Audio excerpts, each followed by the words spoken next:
Ici dans l'Assemblée et aussi nos internautes qui nous regardent. Alors, lorsque je m'adresse à vous, je vous encourage toujours à vous édifier, à renouveler votre connaissance et à surtout continuer à chercher la sagesse où vous pouvez la trouver. Alors, comme une fois n'est pas coutume, je vais vous parler d'un livre que Jean-Marie m'a donné, mais surtout vous expliquer son contexte. Il y a plus que 10 ans, 12 ans plus ou moins, Jean-Marie, après un dimanche, à la fin du culte, m'a dit j'ai quelque chose pour toi. Comme beaucoup de fois, généralement c'est un livre. Et ici, il m'avait donné un Nouveau Testament illustré. En fait, je peux dire c'est une Bible pour enfants ou quelque chose comme ça qui a des images et explique le contexte dans lequel le verset est écrit et d'autres notes qui peuvent nous aider d'un point de vue historique. Ce livre m'a beaucoup aidé parce que on n'a pas directement assez de maturité pour comprendre les versets quand on est jeune, on grandit. Ce qu'un élève de 6e primaire, ce qu'un élève de 6e secondaire fait, c'est parce qu'il a eu des bases en 6e primaire, plutôt toute sa scolarité, donc on avance étape par étape et lorsqu'il s'agit du Christ, c'est aussi la même chose. On se développe petit à petit et on grandit en avançant. Donc voilà. Ce livre, je l'avais perdu il y a 5 ans. Je sais pas, je le cherchais à la maison, entre mes déménagements ou chez maman, mais je le trouvais plus. Et il y a quelques temps, du moins le jour où je me tenais ici devant vous pour l'homélie pour Jonah, j'étais dans la salle qui se trouve derrière le baptistère et après avoir prié et en relisant le message que j'allais vous proposer, j'ai vu un livre qui ressemblait, j'ai dit ah pas mal, ouais, ça me fait penser à mon livre et je l'ai commencé à le feuilleter et là j'ai réalisé que c'était mon livre parce que j'avais toujours des notes qui étaient à l'intérieur, qui dataient d'il y a 12 ans. C'était choquant, mais j'ai jamais oublié ce livre et j'ai toujours cherché parce que même si les notes qui sont à l'intérieur, j'en connais pas mal dans le sens où avec l'étude on développe sa connaissance, et ben ce livre me manquait non pas seulement parce que d'un point de vue affectif c'était un cadeau que Jean-Marie m'avait fait, c'était une Bible illustrée, quoi, quelque chose qui détaillait un peu plus, mais aussi parce que on a tous des trésors, parce que c'était un trésor auquel on tient. Alors, voilà. Je voulais quand même vous parler et vous encourager à continuer à sonder les Écritures. Alors, cette semaine, elle a été particulièrement difficile, je dois l'avouer, parce que d'habitude, quand je prépare un message, tout au long de la semaine, j'écris, je mets des notes sur le côté, et quand on arrive le dernier jour, c'est-à-dire le samedi soir, je remets tout ensemble et j'essaye de chercher pour voir si j'ai pas oublié quelque chose ou si toutes les idées vont dans un seul et bon sens. Et cette semaine, j'ai rien, silence radio, tous les soirs j'ai prié et rien du tout, j'avais pas de thématique, je me suis dit, j'ai demandé à Jean-Marie pour pouvoir me tenir devant vous et je sais pas ce que je vais vous raconter.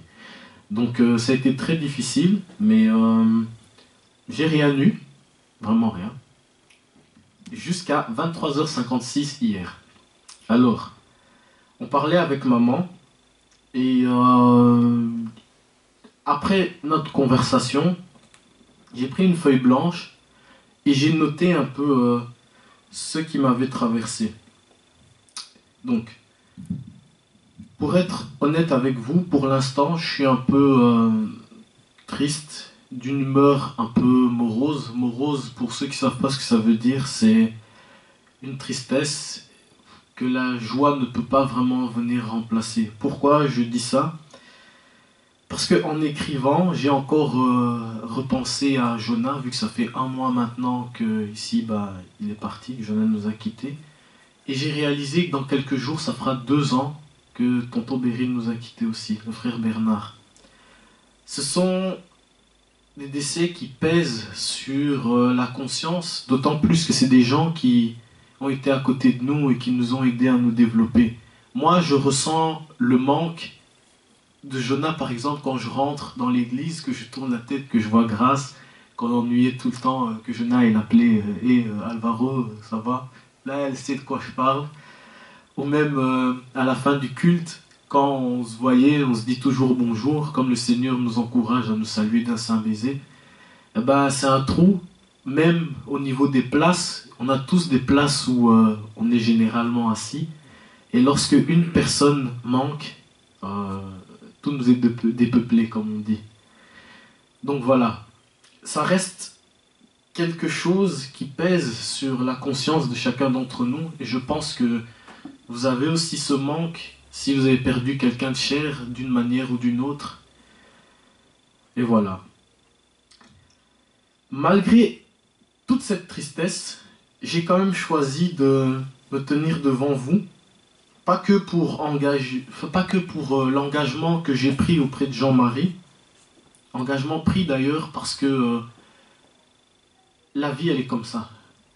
On avance, on va laisser des gens sur le côté, mais la vie continue malheureusement, enfin, fort heureusement plutôt. Et s'il y a un autre sentiment qui m'anime, c'est le sentiment de gratitude. Gratitude, qu'est-ce que c'est? C'est la reconnaissance en fait envers quelqu'un pour quelque chose qu'il a fait. À moins d'être arrivé ici par hasard, aujourd'hui tous, nous avons des raisons d'être ici dans cette église.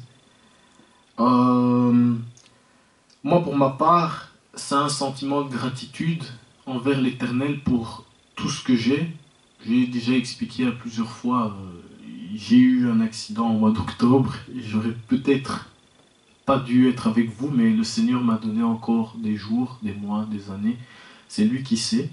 Mais toujours est-il que je me tiens devant vous. J'ai la chance d'avoir une famille dans la chair, mais aussi une famille spirituelle. Alors la matérialisation de cette gratitude, petite parenthèse, si quelqu'un ne comprend pas quelque chose, n'hésitez surtout pas à venir me le dire, parce que des fois j'utilise un peu des termes qui sont un peu compliqués, et je serai toujours content de pouvoir vous expliquer ce que je voulais dire. Ceci étant dit, donc la matérialisation de cette gratitude, elle se fait par la famille en Christ. Comme je vous l'ai dit, c'est toujours un plaisir de vous voir. Et sans le savoir, vous êtes peut-être la source d'encouragement de quelqu'un. Cette semaine, nous avons eu droit à un épisode triste encore de l'histoire, la guerre en Ukraine. Et ces événements résonnaient avec un écho assez fort par rapport à la prédication de Dominique dimanche passé. Dominique dimanche passé a parlé sur la paix, pas la paix telle que le monde la veut, mais la paix de Christ. Et en imaginant ce que les jeunes Ukrainiens vivaient, parce que réalisez ici que tous les hommes de plus de 18 ans et de moins de 65 ans devraient prendre les armes si on était en Ukraine. C'est les choses telles qu'elles sont.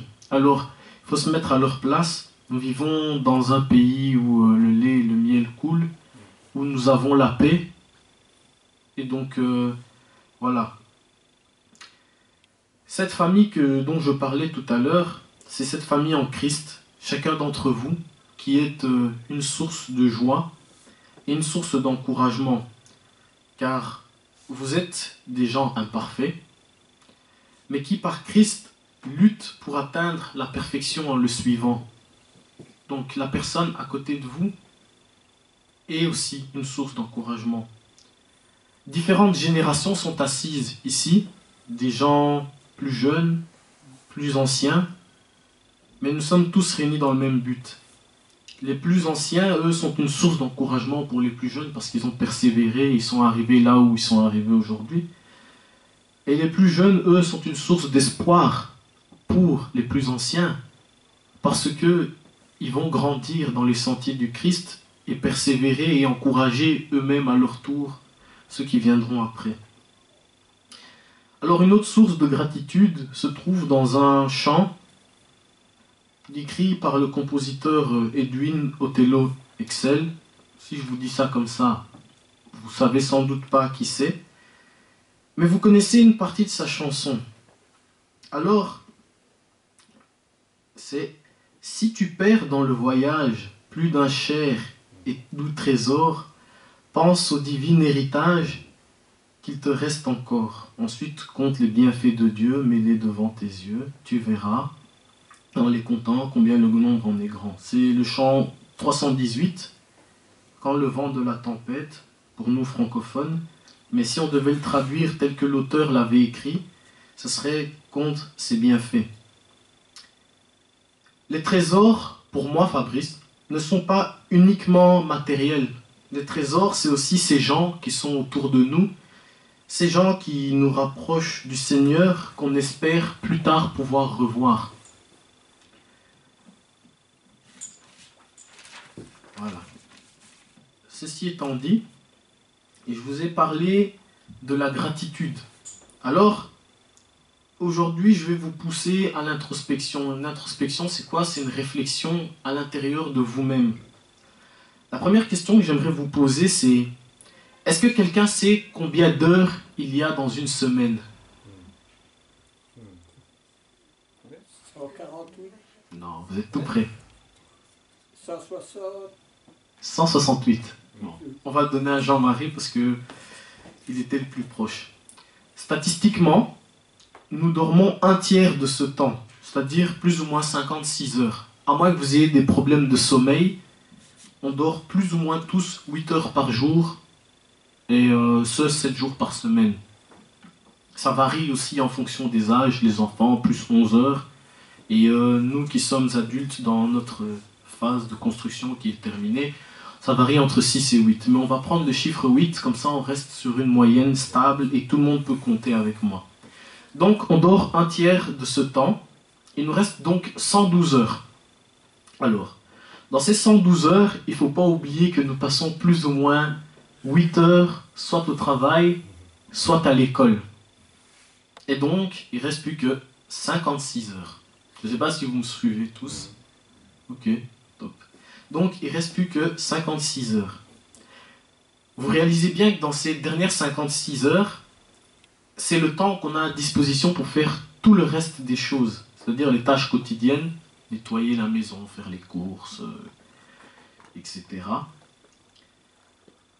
Pour les jeunes et les moins jeunes, dans les statistiques, on passe plus ou moins 15 heures sur les réseaux sociaux ou devant la télé. Ce qui fait qu'il reste 40 heures plus ou moins pour faire tout le reste. Alors, la question que je me pose, c'est, statistiquement parlant, est-ce que vous savez combien de temps on passe pour l'éternel, en moyenne? En moyenne. Quelqu'un a une idée? 2 heures. Bien joué, Dominique. C'est statistique. On passe 2 heures. Alors, je vous ai posé ces deux questions pour deux choses. La première, pour que vous puissiez réaliser le temps que vous perdez inutilement dans votre vie respective, le temps que vous pouvez mettre à profit pour des projets ou autre chose, continuer à vous instruire, pas que dans les champs du Seigneur, mais vous instruire tout court et développer votre intelligence. Et la deuxième raison pour laquelle je vous ai posé cette question, c'est pour que vous puissiez réfléchir à l'intérieur de vous-même et vous poser la question suivante. Quel est le temps consacré à Dieu? Nous qui nous revendiquons de Christ, quel est le temps que nous consacrons à Dieu? C'est une bonne question. Alors, qu'on soit bien clair, je ne veux pas entendre votre réponse. Si je ne veux pas entendre votre réponse, ce n'est pas de la méchanceté, mais cette église s'appelle l'église du Christ, pas l'église de Fabrice. Donc, mon souhait serait que vous soigniez votre relation avec lui. Et pour ce faire, j'aimerais vous lire juste un passage en Jean 14, le verset 23.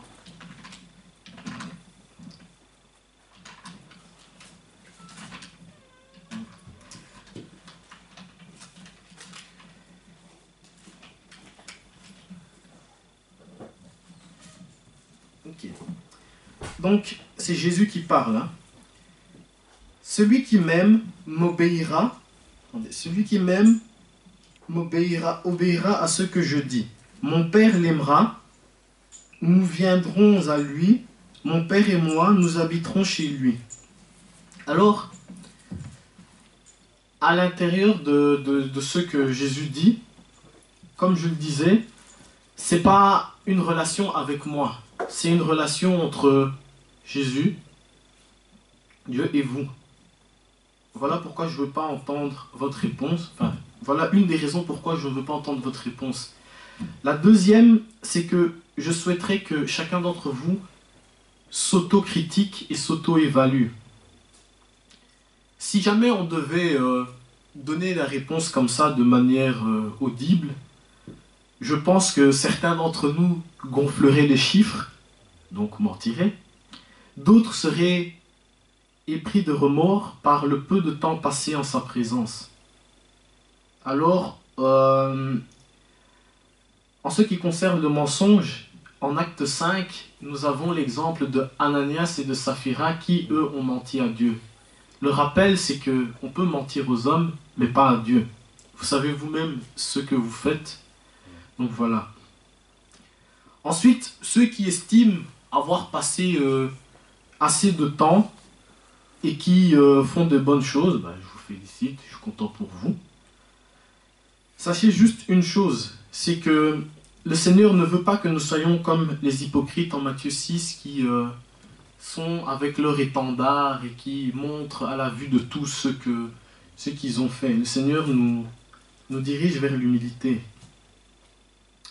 Alors, lorsqu'on regarde les apôtres, eux, on peut voir à quel point ils étaient investis et dévoués pour le Seigneur.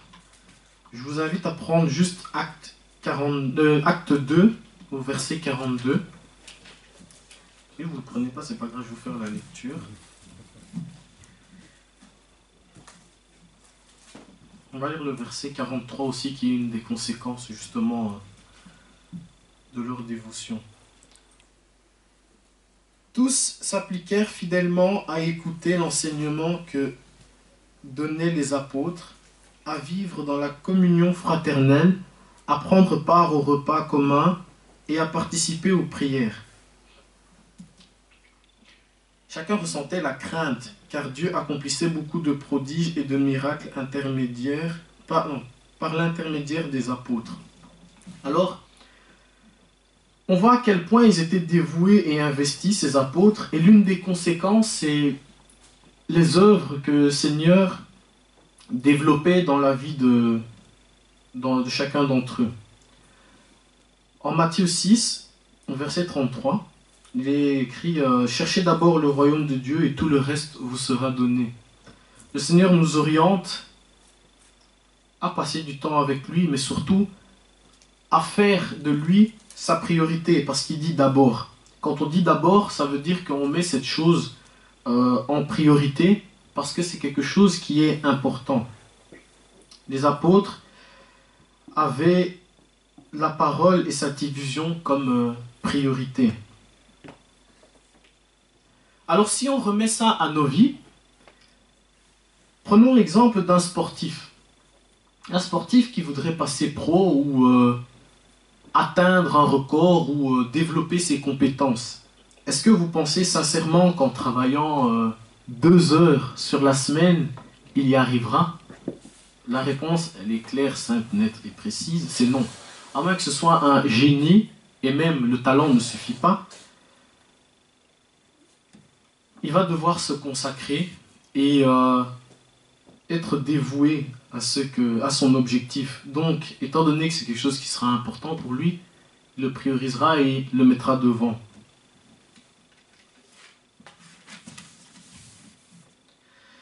Alors, quand on rapporte tout ça à Jésus, j'aimerais qu'on puisse lire Jean 15, du 1er au 5 verset, du 1er verset au 5e, et je développerai l'analyse que j'ai faite par rapport à ça.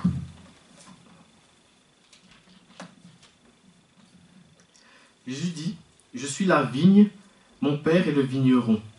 Il enlève tout rameau qui uni à moi, ne porte pas de fruits. Il taille, il purifie chaque rameau qui porte des fruits pour qu'il en porte plus encore. L'enseignement que je vous ai donné vous a déjà rendu pur. Demeurez unis à moi comme je suis à vous. Un rameau ne peut pas porter de fruits par lui-même sans être uni à la vigne. De même, vous ne pouvez pas porter de fruits si vous ne demeurez pas en moi. Alors,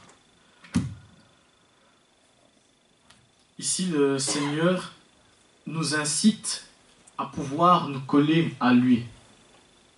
Je vous ai parlé du temps passé, mais si je vous parle de lien que vous avez avec lui, je vous ai demandé de faire une introspection par rapport au temps, mais maintenant faites une introspection par rapport à la manière dont vous passez avec lui. Est-ce que les 2 heures du dimanche sont assez suffisantes? Le culte? Est-ce que vous priez? Est-ce que vous jeûnez? Est-ce que vous encouragez vos frères? Est-ce que vous exhortez? Est-ce que vous... Je ne sais pas, il y a tellement de manières de le servir, mais la question c'est qu'est-ce que vous faites pour lui, pour plutôt établir et faire grandir votre connexion avec lui, si vous vous revendiquez de Christ. C'est une question qui pousse encore une fois à l'introspection, qui pousse à la réflexion intérieure de chacun d'entre nous. Chacun d'entre nous sera jugé par rapport à ses œuvres, mais chacun d'entre nous doit réfléchir où il en est, et ce de manière purement personnelle. Et donc, maintenant si on revient par rapport à la vigne, Jésus nous dit que